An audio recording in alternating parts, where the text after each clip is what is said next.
जय हिंद दोस्तों। आज देखेंगे गांधी जी के बारे में। गांधी जयंती पर गांधी जी को महात्मा गांधी कहा जाता है, बापू भी कहा जाता है और राष्ट्रपिता भी कहा जाता है।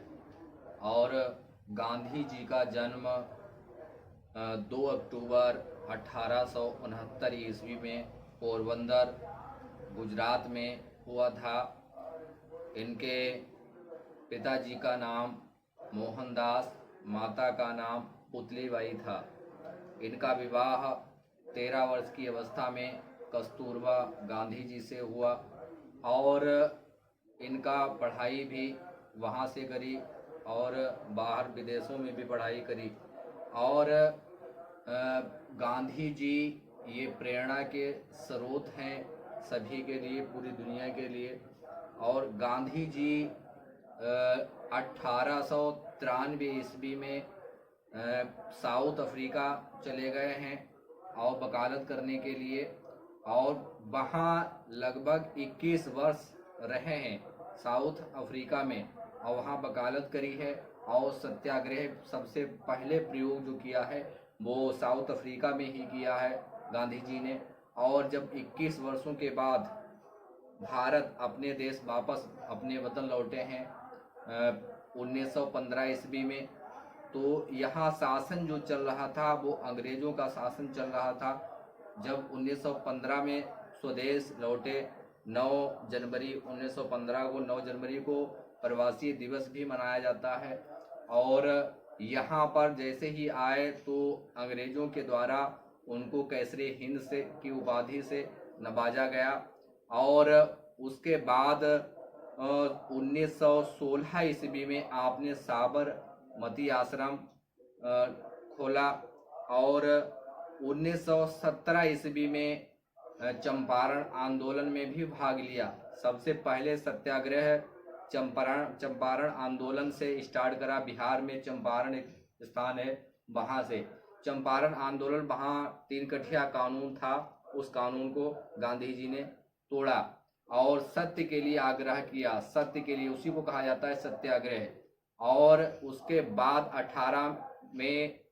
1918 ईस्वी में आपने गुजरात में भूख हड़ताल करी। मजदूर मिलों के जो मजदूर मिल थे उनके पक्ष में आपने भूख हड़ताल करी और ट्रस्टीशिप का सिद्धांत दिया, जिसमें कहा गया है गांधी जी के द्वारा कि जो ट्रस्टी होते हैं, जो बिजनेसमैन होते हैं, वो मजदूरों का ख्याल रखें। उसके बाद में 18 के बाद में आता है 1919 में रोलेट एक्ट आया है। और उस रोलेट एक्ट में ये था अंग्रेज़ों के द्वारा किसी भी व्यक्ति को बगैर किसी गवाही के, बगैर किसी सबूत के गिरफ्तार किया जा सकता है। उसमें ना तो कोई वकील, ना दलील, ना कोई अपील थी। उसका भी विरोध किया गांधी जी ने।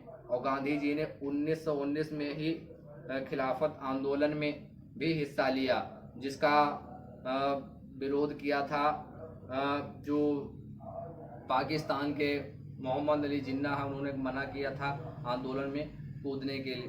तो ये उन्होंने फिर भी भाग लिया। उनके पक्ष में जो खलीफा का पद था टर्की में, उसके समर्थन में आपने आंदोलन किया और यहाँ पूरा भारत उसमें एकजुट हुआ। और 1919 में 13 अप्रैल 1919 में जलियांवाला बाग हत्याकांड हुआ और उसमें जनरल डायर ने अंधाधुंध गोलियां चलाईं। उसमें हजारों भारतीय बुजुर्ग, बच्चे, महिलाएं उसमें सब शहीद हुए। उसके बाद 1919 में के पक्ष में जो उसके बाद 1920 जो आया है असहयोग आंदोलन, उसका जवाब दिया। उत्तर में ये आंदोलन स्टार्ट करा जो 1 अगस्त 1920 से स्टार्ट हुआ। नागौर में इसमें कांग्रेस ने इसका पास किया इसको और ये आंदोलन पूरा हुआ। और 1922 में 5 फरवरी 1922 ईस्वी को चोरी चोरा कांड हो जाता है बिहार। इसमें गोरखपुर में एक जगह है जिसका नाम है चोरी चोरा, उसी को चोरी चोरा कांड कहा जाता है। वहाँ पर 5 फरवरी 1922 ईस्वी को जो गांधी जी के समर्थक थे उन्होंने पुलिस चौकी में आग लगा दी और अंग्रेज जो 21 सिपाही थे उसमें जलकर राख हो गए। और उसके बाद गांधी जी ने 6-7 दिन के बाद आंदोलन बंद कर दिया और उसको जेल के अंदर डाल दिया गया और 1924 ईस्वी में आपको छोड़ दिया गया। 1924 में ही आप कांग्रेस के जो अध्यक्ष बने हैं और बेलगांव में आपको अध्यक्ष किया गया क्यों। और उसके बाद जो है धीरे धीरे चलता रहा, आंदोलन चलते रहे और ये राजतंत्र में गांधी जी ने बड़े से बड़े आंदोलन किए हैं। जो आजकल लोकतंत्र में इतने बड़े आंदोलन करना भी एक कठिन काम होता है, वो गांधी जी ने राजतंत्र में आंदोलन किए हैं, बड़े बड़े आंदोलन किए हैं। महात्मा सबसे पहले गांधी जी को रविंद्रनाथ टैगोर ने कहा और राष्ट्रपिता सबसे पहले कहा है सुभाष चंद्र बोस ने। तो सुभाष चंद्र बोस का भी सहयोग रहा, योगदान रहा है, लेकिन भारत को स्वतंत्रता दिलाने में गांधी जी का विशेष योगदान रहा है। गांधी जी सत्य और अहिंसा के मार्ग पर चलकर और भारत को आज़ाद कराया है और हम सब स्वतंत्र हैं, आज़ाद हैं, लोकतंत्र में हैं। और धीरे धीरे ये आगे कहानी बढ़ती रही और क्रिप्स मिशन आया, कहीं रोल एक्ट आया और तमाम आंदोलन गांधी जी ने अपने नेतृत्व में कराए हैं और बड़ी बड़ी भूख हड़तालें भी करी हैं गांधी जी ने और सत्य के लिए आग्रह किया, उसी को कहा जाता है सत्याग्रह। और उसके बाद में गांधी जी ने नमक कानून भी तोड़ा है और अपने 79 समर्थकों के साथ 322 किलोमीटर साबरमती से चलकर समंदर के किनारे डांडी एक स्थान है, वहां पर नमक बनाकर कानून तोड़ा, नमक कानून।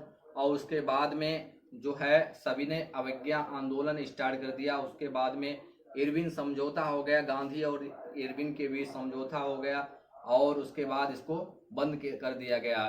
आपको ध्यान होगा कि 1930 में जो प्रथम गोलमेज सम्मेलन हुआ, उसके बाद द्वितीय गोलमेज सम्मेलन में गांधी जी ने वहाँ भाग लिया।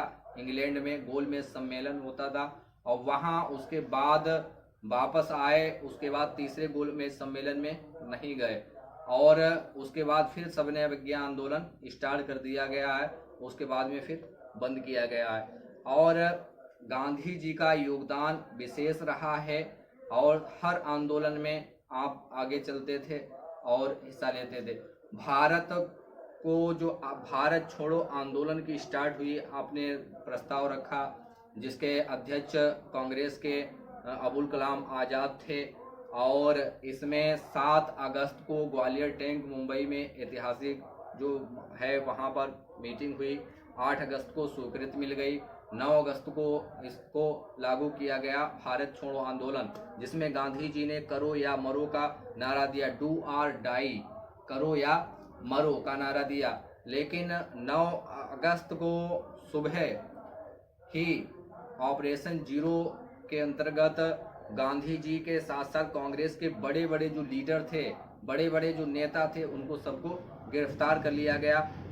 गांधी जी को और सरोजनी नायडू को और कस्तूरबा गांधी को आगा खां पैलेस में रखा गया, बाकी सभी को अलग अलग रखा गया। किसी को बाकुड़ा जेल में रखा गया, मौलाना अबुल कलाम आज़ाद को और पंडित जवाहरलाल नेहरू को, राजेंद्र प्रसाद को, इस बड़े बड़े जो नेता थे कांग्रेस के सभी को गिरफ्तार कर लिया गया और उसके बाद 1944 में छोड़ा गया। 1944 में छोड़ा गया। उसके बाद धीरे धीरे आगे बढ़ते रहे और जब इंग्लैंड में लेबर पार्टी क्लीमेंट एटली प्रधानमंत्री बने वहाँ के, तब उनके द्वारा ये विश्वास दिलाया गया कि भारत को आज़ाद कर दिया जाएगा। तो 4 जुलाई को इसका प्रस्ताव रखा गया और इसको जो है House of Commons, House of Lords में भेजा गया। वहाँ 18 जुलाई को स्वीकृति इसकी मिल गई और इसमें 2 डोमिनी को रखा गया क्योंकि इसमें अंग्रेजों की ये चाल थी कि भारत को दो भागों में बांट दिया जाए ताकि ये आपस में ही उलझे रहेंगे और हमारे तक नहीं पहुंच पाएंगे। इसीलिए इन्होंने पाकिस्तान और हिंदुस्तान दो डोमिनो में बांट दिया अलग अलग, और जिसके लिए ये भी कहा गया है कि अपना अपना संविधान का निर्माण करें। इस कैबिनेट मिशन के अंतर्गत संविधान सभा का निर्माण हुआ और इसका तैयारी हुई, और इसमें बाबा साहब डॉक्टर भीमराव अंबेडकर ने प्रारूप समिति के अध्यक्ष थे। उन्होंने पूरा अपना रोल प्ले किया संविधान के निर्माण कराने में। तो धीरे धीरे हम लोग संविधान भी बनाते रहे। उन्होंने कहा कि जब तक आप संविधान तैयार हो जाएगा तो उसके बाद में हम यहाँ से छोड़कर चले जाएंगे। लॉर्ड माउंटबेटन योजना के अंतर्गत ये भारत का पूरा विभाजन हुआ, जिसमें पाकिस्तान और हिंदुस्तान, भारत, इनको रखा गया। और मोहम्मद अली जिन्ना वहाँ का जो लीग, मुस्लिम लीग के जो अध्यक्ष थे, उन्होंने इसकी मांग रखी थी कि पाकिस्तान को अलग रखा जाए। बहरहाल ये सब धीरे धीरे चलता रहा और बंटवारा हो गया, और 15 अगस्त 1947 को भारत आज़ाद हो गया, स्वतंत्र हो गया, और हम अब लोकतंत्र में हैं। और इसके बाद गांधी जी ने बहुत योगदान किया है भारत को आज़ादी दिलाने में। और गांधी जी की ये विचार था कि पूरा भारत जो है स्वच्छता की ओर चले और पूरा भारत शिक्षित हो, क्योंकि शिक्षा और स्वच्छता से कोई भी देश आगे तरक्की कर सकता है, विकास की ओर अग्रसर हो सकता है। तो ये विचार थे गांधी जी के। गांधी जी के विचारों से भारत ही नहीं बल्कि पूरी दुनिया प्रभावित हुई है। आपने नाम सुना होगा मार्टिन लूथर का, चाहे नेल्सन मंडेला हो, तो ये सब प्रभावित हुए हैं। साउथ अफ्रीका के नेल्सन मंडेला, अमेरिका के मार्टिन लूथर किंग, ये सब गांधी के विचारों से ही प्रभावित हुए और सत्य और अहिंसा का मार्ग अपनाया। भारत में 142 करोड़ जनसंख्या है, लगभग सभी गांधी जी के विचारों से प्रभावित हैं और गांधी जी के विचारों पर चल रहे हैं। कुछ 2, 4, 6 लगभग करोड़ लोग हैं जो गांधी जी की विचारधारा को नहीं मानते हैं। तो ये अलग विचारधारा के लोग हैं। गांधी जी को फॉलोवर्स बहुत ज़्यादा हैं, और गांधी जी की जो हत्या करी है गोडसे ने दिल्ली में, वो 30 जनवरी 1948 ईस्वी में कर दी गई है। जब वो निकल रहे थे बाहर, सामने आए गोडसे और 3 गोलियां उनके सीने पर चलाईं और उसके बाद गांधी जी वहीं पर गिर पड़े। लगभग आधे घंटे में गांधी जी की मृत्यु हो गई। और जब लास्ट वाले वर्ड्स थे गांधी जी के, है राम, ये फिर उसके बाद जो गोडसे थे उनको गिरफ्तार किया गया, और लगभग 1 साल के बाद 15 नवंबर अंबाला जेल के पंजाब में उनको फांसी दे दी गई। और ये इसलिए उन्होंने ऐसा काम किया, ऐसे महान व्यक्ति को, ऐसे महान देशभक्त को, गांधी जी को इन्होंने उनको गोली मारी, क्योंकि ये मुसलमानों के राजनीतिक समर्थक थे।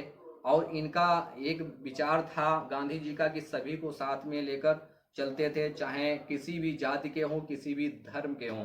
तो इनका ये विचार था। वो आपकी विचारधारा है और दूसरी विचारधारा है।